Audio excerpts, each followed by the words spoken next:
ನಮಸ್ಕಾರ ಸ್ನೇಹಿತರೆ. ಪ್ರಾಥಮಿಕ ಮತ್ತು ಪ್ರೌಢಶಾಲೆಗಳ ಅತಿಥಿ ಉಪನ್ಯಾಸಕರಿಗೆ ಸಂಬಂಧಪಟ್ಟಂತೆ ಒಂದು ಗುಡ್ ನ್ಯೂಸ್ ಇದೆ. ಏನೆಂದರೆ 2025 ಮತ್ತು 26ನೇ ಶೈಕ್ಷಣಿಕ ಸಾಲಿನ ರಾಜ್ಯದ ಸರ್ಕಾರಿ ಪ್ರಾಥಮಿಕ ಮತ್ತು ಪ್ರೌಢಶಾಲೆಗಳಲ್ಲಿ ಖಾಲಿ ಇರುವ ಬೋಧಕ ಹುದ್ದೆಗಳಿಗೆ ಎದುರಾಗಿ ವಿದ್ಯಾರ್ಥಿಗಳ ಶೈಕ್ಷಣಿಕ ಹಿತದೃಷ್ಟಿಯಿಂದ ತಾತ್ಕಾಲಿಕ ಅತಿಥಿ ಶಿಕ್ಷಕರನ್ನು ನೇಮಕ ಮಾಡುವ ಬಗ್ಗೆ ಅಂತಕ್ಕಂಥ ಒಂದು ಆದೇಶ ಬಂದಿದೆ. ಅಂದರೆ ಈ ಪ್ರಾಥಮಿಕ ಮತ್ತು ಪ್ರೌಢಶಾಲೆಯ ಅತಿಥಿ ಶಿಕ್ಷಕರನ್ನು ನೇಮಕ ಮಾಡಿಕೊಳ್ಳಲು, ಏಕೆಂದರೆ ಜೂನ್ 1ರಿಂದ ಈ ಪ್ರಾಥಮಿಕ ಮತ್ತು ಪ್ರೌಢಶಾಲೆಗಳು ಪ್ರಾರಂಭವಾಗುತ್ತಿದ್ದು, ಹಾಗಾಗಿ ಈ ಬೋಧಕ ಹುದ್ದೆಗಳಿಗೆ ಎದುರಾಗ್ತಕ್ಕಂಥ ಒಂದು ವಿದ್ಯಾರ್ಥಿಗಳ ಶೈಕ್ಷಣಿಕ ಹಿತದೃಷ್ಟಿಯಿಂದ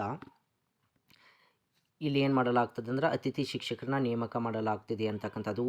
ನೋಡಿರಿ, ಮೇಲೆ ಓದಲಾದ ಕ್ರಮ ಸಂಖ್ಯೆ 1ರ ಆದೇಶದಲ್ಲಿ 2024-25ನೇ ಶೈಕ್ಷಣಿಕ ಸಾಲಿಗೆ ಸರ್ಕಾರಿ ಪ್ರಾಥಮಿಕ ಮತ್ತು ಪ್ರೌಢಶಾಲೆಗಳಲ್ಲಿ ಖಾಲಿ ಇರುವ ಶಿಕ್ಷಕರುಗಳ ಹುದ್ದೆಗಳಿಗೆ ಎದುರಾಗಿ ಸರ್ಕಾರಿ ಪ್ರಾಥಮಿಕ ಶಾಲೆಗಳಿಗೆ 35,000 ಅತಿಥಿ ಶಿಕ್ಷಕರನ್ನು ಮತ್ತು ಸರ್ಕಾರಿ ಪ್ರೌಢಶಾಲೆಗಳಿಗೆ 10,000 ಅತಿಥಿ ಶಿಕ್ಷಕರನ್ನು ಒಳಗೊಂಡಂತೆ ಒಟ್ಟು 45,000 ಅತಿಥಿ ಶಿಕ್ಷಕರನ್ನ ತಾತ್ಕಾಲಿಕವಾಗಿ ನೇರ ನೇಮಕಾತಿ ಮೂಲಕ ಶಿಕ್ಷಕರನ್ನು ಭರ್ತಿ ಮಾಡುವವರೆಗೆ ಅಥವಾ ಶೈಕ್ಷಣಿಕ ವರ್ಷದ ಅಂತ್ಯದವರೆಗೆ ಎಂಬ ಷರತ್ತಿಗೊಳಪಟ್ಟು ಅತಿಥಿ ಶಿಕ್ಷಕರನ್ನು ನೇಮಕ ಮಾಡಿಕೊಳ್ಳಲು ಸರ್ಕಾರವು ಮಂಜೂರಾತಿ ನೀಡಿ ಆದೇಶಿಸಲಾಗಿರುತ್ತದೆ. ಅಂದರೆ 2024-25ನೇ ಶೈಕ್ಷಣಿಕ ಸಾಲಿಗೆ 45,000 ಪ್ರಾಥಮಿಕ ಮತ್ತು ಪ್ರೌಢಶಾಲೆಗಳನ್ನು ಒಳಗೊಂಡಂತೆ ಒಟ್ಟು 45,000 ಅತಿಥಿ ಶಿಕ್ಷಕರನ್ನು ಏನು ಮಾಡಲಾಗಿತ್ತು, ನೇಮಕ ಮಾಡಲಾಗಿತ್ತು.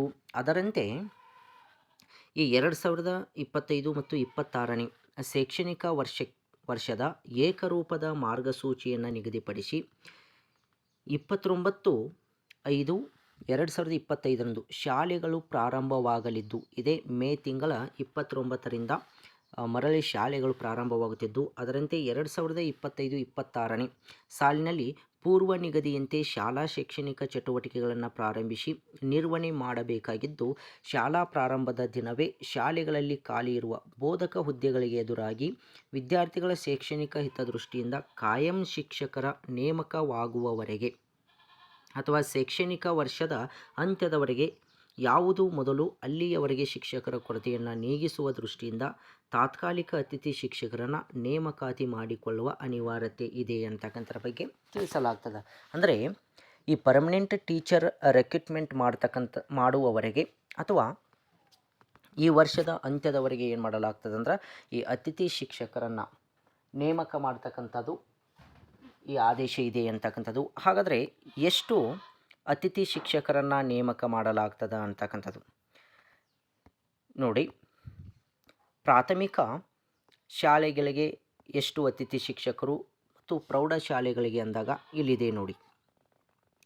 ಸರ್ಕಾರಿ ಪ್ರಾಥಮಿಕ ಶಾಲೆಗಳಿಗೆ 40,000 ಅತಿಥಿ ಶಿಕ್ಷಕರನ್ನ ನೇಮಕ ಮಾಡಿಕೊಳ್ಳುತ್ತಾರಂತಕ್ಕಂಥದ್ದು. ಇನ್ನು ಪ್ರೌಢಶಾಲೆಗಳಿಗೆ 11,000 ಅತಿಥಿ ಶಿಕ್ಷಕರನ್ನು ಏನು ಮಾಡಲಾಗ್ತದೆ, ನೇಮಕ ಮಾಡಿಕೊಳ್ಳಲಾಗ್ತದೆ ಅಂತಕ್ಕಂಥದ್ದು. ಒಟ್ಟು ಪ್ರಾಥಮಿಕ ಮತ್ತು ಪ್ರೌಢಶಾಲೆಗಳು ಸೇರಿ 51,000 ಅತಿಥಿ ಶಿಕ್ಷಕರನ್ನು ನೇಮಕ ಮಾಡಲಾಗ್ತದೆ ಅಂತಕ್ಕಂಥದ್ದು. ಹೀಗಾಗಿ ಇಲ್ಲಿ ಇದಕ್ಕೆ TET ಕಡ್ಡಾಯವೋ ಅಥವಾ ಅಲ್ಲವೋ ಅಂತಕ್ಕಂಥ ಒಂದು ಮಾಹಿತಿಗೆ ಯಾವುದೇ ರೀತಿಯಾದಂಥ TETಯ ಕಡ್ಡಾಯದ ಬಗ್ಗೆ ಏನು ಮಾಡಿಲ್ಲ, ಈ ಒಂದು ಆದೇಶದಲ್ಲಿ ಏನು ಮಾಡಿಲ್ಲ, ಉಲ್ಲೇಖ ಮಾಡಲಾಗಿಲ್ಲ ಅಂತಕ್ಕಂಥದ್ದು. ಯಾರೆಲ್ಲ BEdಗಳನ್ನು ಮುಗಿಸಿಕೊಂಡಿದ್ದೀರಲ್ಲ ಅವರೆಲ್ಲರೂ ಕೂಡ ಇದಕ್ಕೆ ಏನು ಮಾಡ್ಬೋದು ಅಂದ್ರೆ, ನೀವು ನಿಮಗೆ ಸಮೀಪವಿರ್ತಕ್ಕಂಥ ಪ್ರೈಮರಿ ಸ್ಕೂಲ್ ಆಗಿರ್ಬೋದು ಅಥವಾ ಹೈಸ್ಕೂಲಿಗೆ ನೀವು ಭೇಟಿ ನೀಡಿ ನೀವು ಅಪ್ಲಿಕೇಶನನ್ನು ಒಂದು ರೆಸ್ಯೂಮನ್ನು ನೀವು ಏನು ಮಾಡಬೇಕಾಗ್ತದೆ, ನೀಡಬೇಕಾಗ್ತದೆ. ಹಾಗಾಗಿ ಈ ಅತಿಥಿ ಪ್ರಾಥಮಿಕ ಮತ್ತು ಪ್ರೌಢಶಾಲೆ ಅತಿಥಿ ಶಿಕ್ಷಕರ ವೇತನವೂ ಕೂಡ ಏನಾಗಿದೆ ಅಂದ್ರೆ 2,000 ರೂಪಾಯಿಗಳನ್ನು ಹೆಚ್ಚಳ ಮಾಡಲಾಗಿದ್ದು, ಅದು ಕೂಡ ಈ ಶೈಕ್ಷಣಿಕ ವರ್ಷದಿಂದಲೇ ಏನಾಗುತ್ತಿದೆ, ಜಾರಿ ಆಗಲಿದೆ ಅಂತಕ್ಕಂಥರ ಬಗ್ಗೆ ಒಂದು ಮಾಹಿತಿ. ಈ ಪ್ರಾಥಮಿಕ ಶಾಲಾ ಶಿಕ್ಷಕರಿಗೆ ಮೊದಲು 10,000 ರೂಪಾಯಿಗಳನ್ನು ನೀಡ್ತಿದ್ರು. ಈಗ 2,000 ಹೆಚ್ಚಿಗೆ ಅಂದರೆ ಇನ್ನು 12,000 ರೂಪಾಯಿಗಳು ಪ್ರಾಥಮಿಕ ಶಾಲಾ ಅತಿಥಿ ಶಿಕ್ಷಕರಿಗೆ ನೀಡಲಾಗ್ತದೆ. ಪ್ರೌಢಶಾಲೆಗಳಲ್ಲಿ ಕೆಲಸ ನಿರ್ವಹಿಸ್ತಕ್ಕಂಥವ್ರಿಗೆ 10,500 ರೂಪಾಯಿಗಳನ್ನು ನೀಡಲಾಗ್ತಿತ್ತು. 2,000 ಪ್ಲಸ್ ಅಂದರೆ 12,500 ರೂಪಾಯಿಗಳನ್ನು ಏನು ಮಾಡಲಾಗ್ತದೆ, ನೀಡಲಾಗ್ತದ ಅಂತಕ್ಕಂಥದ್ದು. ಹೀಗಾಗಿ ಯಾರೆಲ್ಲ ಈ ಅತಿಥಿ ಶಿಕ್ಷಕರ ಆಕಾಂಕ್ಷಿಗಳಿದ್ದೀರಲ್ಲ ಅವರೆಲ್ಲರೂ ಕೂಡ ಏನು ಮಾಡ್ಬೋದು, ನಿಮಗೆ ಸಮೀಪವಿರುವ ಶಾಲೆಗಳಿಗೆ ಭೇಟಿ ನೀಡಿ ನಿಮ್ಮ ಅಪ್ಲಿಕೇಶನನ್ನು ನೀಡಬಹುದಾಗಿದೆ ಅಂತಕ್ಕಂಥದ್ದು. ಹೀಗಾಗಿ ಸದ್ಯದಲ್ಲೇ ಏನು ಮಾಡಲಾಗ್ತದೆ ಅಂದ್ರೆ ಇದಕ್ಕೆ ಅರ್ಜಿಗಳನ್ನು ಆಹ್ವಾನಿಸ್ತಾರೆ ಅಂತಕ್ಕಂಥರ ಬಗ್ಗೆ ಹೇಳಲಾಗ್ತದೆ. ಮಾಹಿತಿ ಇಷ್ಟವಾಗಿದ್ದರೆ ನಮ್ಮ ಚಾನಲನ್ನು ಸಬ್ಸ್ಕ್ರೈಬ್ ಮಾಡಿಕೊಳ್ಳಿ, ಪಕ್ಕದಲ್ಲಿರ್ತಕ್ಕಂಥ ಬೆಲ್ ಐಕನನ್ನು ಆನ್ ಮಾಡಿಕೊಳ್ಳಿ. ಎಲ್ಲರಿಗೂ ಧನ್ಯವಾದಗಳು.